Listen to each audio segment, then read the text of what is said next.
Alex, thank you so much for being a part of SoulCanvas and sharing your talents with us. Thank you.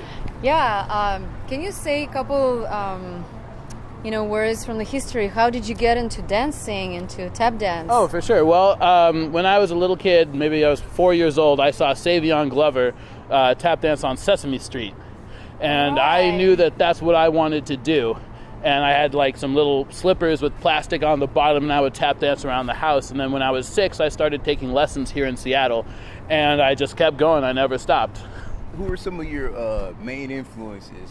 For tap dancing? Yeah, for tap, yeah. Well, I am very much old school, hoofing from the waist down. So, Jimmy Slide and Sammy Davis Jr.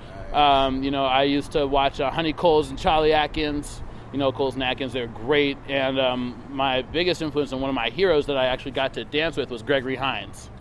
So nice, those were my main influences when I was growing up.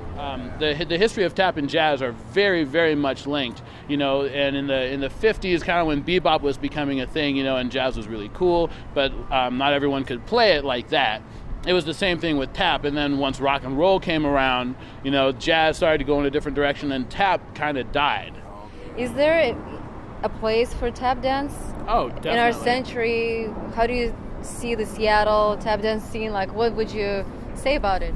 Well, as I said, jazz music and tap dancing are very connected historically, and with jazz music on the rise again and popular, and so is tap dancing. They just really go together as a purely American art form.